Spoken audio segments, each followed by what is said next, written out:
You want the middle? Yeah, you got the middle. Yeah, you put Groff in the middle, and then we bookend them. That's good, right? Got the tall bookends. No, Kelly, leave you the can name camera tags. Huh? Leave the name Throw tags. everybody off. Yeah, right. Can't drink these. This is the signing sponsor. Yeah. Yeah, sponsored water, guys. Come on. I figured.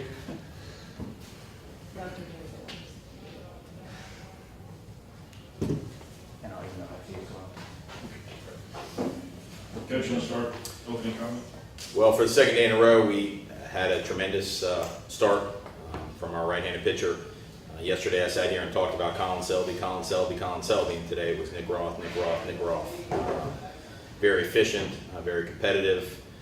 When things got going away from us there a couple times, he didn't let it compound. Very mature, very experienced, and when the game was close, we certainly fed off of him, and that gave our guys the confidence, even when we weren't having the success offensively, knowing that we were going to be okay because Nick was just going to compete as he's done all year. Nick, can you talk about your outing and especially as you got later in innings, were you expecting that you wanted to finish? Yeah, so early on I was able to mix 2 pitches for 5 innings. I kind of kept 2 in my back pocket when I really needed them. I didn't have to use them, which is awesome. And once I started establishing that, I was just working east to west. I feel like once I got out of that jam and limited it, I kind of had a feeling that my pitch count was low. I didn't check it, and we just kept rolling. The bats had my back. You talk about the defense behind you Yeah. throughout the game. Yeah, the defense was awesome. Mike had a great play at third. Jeff had some spectacular plays. They've helped me out all year. It's no different today. It was special. Yeah, they did a great job. And when they didn't play well in the bottom of the 5th inning, we had multiple errors and we gave up, I think, 4 free 90s. That's where Nick just kind of settled in and we went out and we had a talk because we did not want to turn the lineup over in that spot to get to Johnson. I think that was the key today too for Nick and really for us defensively and on the mound was getting their leadoff guy out. He's probably an All-American and he's the one that makes that offense go. So in that particular situation, when the defense didn't step up for Nick and we had a bunch of free 90s around him and behind him, he had a big sequence there to get the 9-hole hitter out of the time Hahn. Rick, can you talk about what was going through your mind as Cole was getting intentionally walked right in front of you and then what you were looking for as you went to the plate? Yeah, so the coach came up to me, I think when Jeff was up and said that if they got to Cole, they were probably going to walk him to get to me. And I had already had not very good at bat against the same pitcher beforehand. But the guys believed in me and I had an approach that I was confident in and it happened to work out, so it was awesome. I think the difference too in that at bat, I keep putting my 2 cents in here, like anyone cares. And I told Rick going up to the plate is, when he previously faced him, there were runners on 2nd and 3rd, and Rivera was able to be a little more funky from the windup, and he had those variations of his balance point and just different things that he did, which threw hitters off. But when Rick faced him the second time, he couldn't throw from the windup because we had runners on 1st and 2nd. And I think that worked to Rick's advantage because he basically had to be a set and go type of guy. Other than varying tempos with runners on, he couldn't do all those variations and those timing mechanisms that he did with runners on 2nd and 3rd. And I think that worked to Rick's advantage as well. Nick, this is win number 10 for you this year. Did you have a different approach in this game than you did in previous games? No, towards the end of the season, I feel like I've hit stride, kind of felt more comfortable with all 4 pitches. And I guess 3 starts ago, just try to work off my changeup, right? Go east to west with it, let my 2-seam and 4-seam kind of work as well. So no, I didn't. I really didn't. Kind of had some sort of report on their lineup, but the defense had my back. It's not like I struck out a bunch of guys, so no different. It's calm. Rick, that was the second home run for this regional. When did you know it was gone? I probably knew it was gone as soon as I hit it, honestly. We did. I took 2 hard steps out the box and realized I had hit it pretty good, and I just wanted to fire up my team, and I hadn't had my first at bat was good, but my next 3 weren't very good, so I wanted to step up for my team, and they had my back the whole game, so it was nice. nice. Coach, any special meal tonight? No, I think we're going to go back and eat some pizza. Sounds good. Nick will have gluten-free pizza, and we will. And we got to play at 11 in the morning, so I really think we'll just go back and kind of refresh and recharge, and got great assistant coaches that'll be here, kind of monitoring the game here and try to put us in the best position. That's one thing Nick did yesterday is he came to the game last night and watched. I was able to watch Denison play Christopher Newport. We know Christopher Newport well, but really he was able to lock in on those Denison hitters and get a good plan together with our coaching staff. So now tonight will be pretty chill because we got an early morning tomorrow. What a fortnight. Coach, can you talk about what it means to be 2-0 and also to have had 2 complete games out of your starters? Well, being 2-0, it puts us in a great position. Obviously, huge game tomorrow. We don't want to play a doubleheader tomorrow, so you got to win that first game to put yourself in a similar position to that which we were in 2016. So that speaks for itself. Getting the 2 starts. Colin, Nick, and I talked, leading up to the tournament, between the ODAC tournament and this tournament, just about the importance of them leading the charge. And I don't know that I necessarily expected CGs, but I knew that they were prepared for it. And I knew that we had protected them throughout the course of the year and taken them out maybe when they didn't want to come out in certain situations, but which gave our bullpen some experience, which we, hopefully we can lean on as this tournament goes on, because we will, need our bullpen, if we're going to win a regional championship for sure. But this sets us up nicely.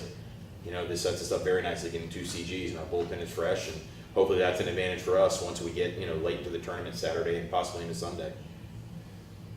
I also would like to say real quick, that was our 33rd win of the year, but more importantly, our senior class has now won 120 games in their career. And I think that's a huge testament to the work ethic and the dedication of our 9 seniors. And when you only play 40 a year, when you only schedule 40 a year, and you're lucky to play 36, 37 a year, and to average 30 wins a year over 4 years is, I think, a remarkable feat.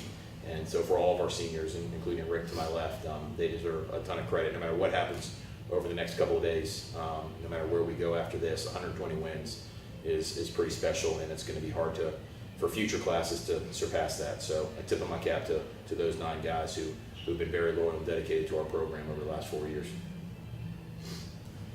Good. Thank you, guys. Okay, Great thanks, job. They said you weren't allowed to drink the water. The head coach can drink the water. Dasani, I get money from Dasani. You guys can't get money from Dasani.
Coach Mike Deegan, junior reliever Mikey Rivera, and senior shortstop Jack Blanchard here today.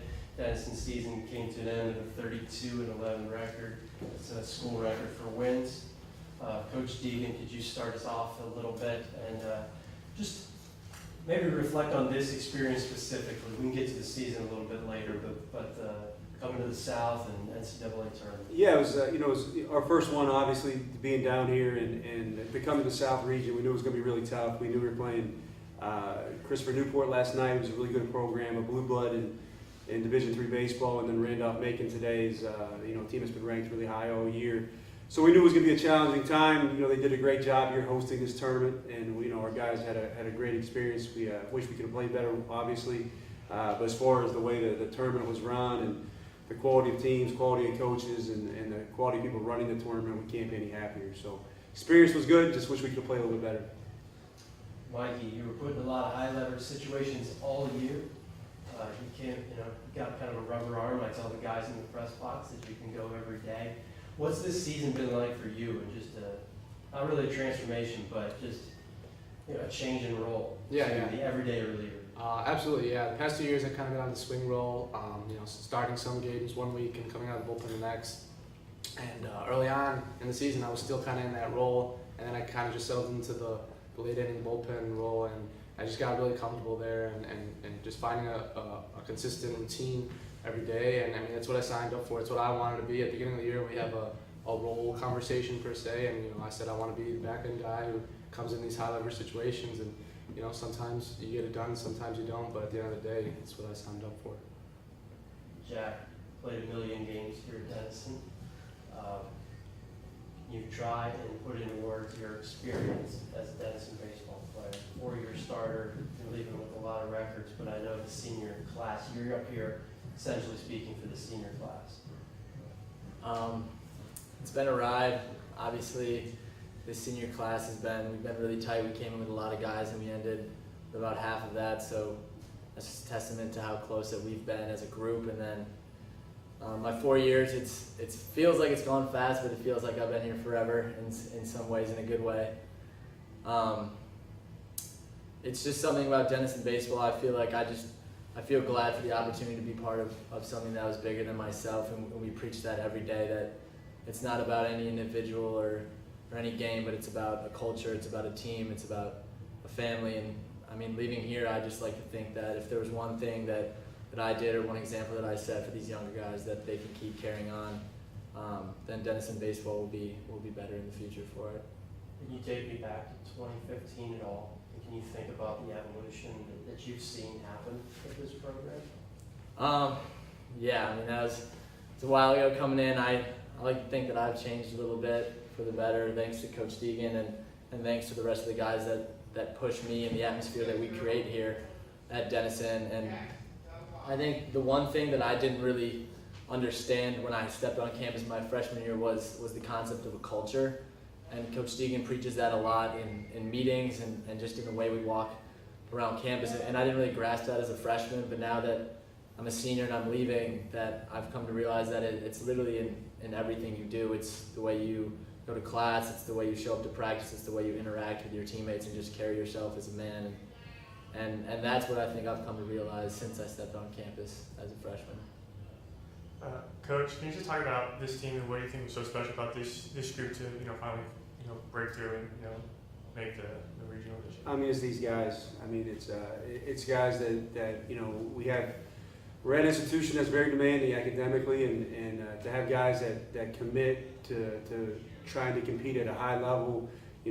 All our seniors were just phenomenal, and they stuck with it. They believed in a vision that wasn't in front of them at that point. It's just we were selling the fact that we could compete on a national level, and they took that. And I always tell, I even say it right now in the locker room. That's really easy to say. When I say that, everyone says, "Yeah, I want to be part of a national contender," but it's really, really hard to be a part of that. It's an everyday battle, and these guys embrace that battle, and they've now paved the way, and now our seniors have shown us what a regional national tournament looks like. So as much as we've talked about that, and maybe I've been to them, or Coach Linquist has been a part of them, we've never seen it. So now we've seen it, and now we know what level you need to go at here. I need to know what level we need to go at. So that's what those guys have done. It's just their commitment. It's just the way they walk and talk, and they're going to be successful in anything they do because of who they are. So that's where the credit belongs, is to those seniors and to the rest of our guys. Mikey, what's the message going forward for your incoming freshmen and for the guys coming back next year? I mean, they just got obviously losing a lot as a huge senior class. Right up the middle, catcher, pitcher, center field, they're starting every day. Shortstop starting every day. It's life that just stepped on campus. So, I mean, our incoming freshmen just got to be ready to bring their A game from day one, and everybody here has got to step up their game a little bit. If everybody can step up just a little bit, then we'll be just fine. any moments you can take from coming down south and something you can take and share with the rest of the group? Yeah, absolutely. I mean, it was fun to come down south and see some of the, some of the best teams in the nation that we never get to see because we're up in Ohio. Obviously, we get to see some good teams in Ohio too, but it's just good to see the rest of the nation. And I mean, this is high pressure, high stakes. You don't get this in the regular season. So for the guys that haven't seen this that are going to be here next year, well, obviously going to be able to help them. And I failed here today at times, so I'm going to take what I failed and hopefully I can help the younger guys coming in. Good, good. Thank you guys. Thank you guys, appreciate it. it.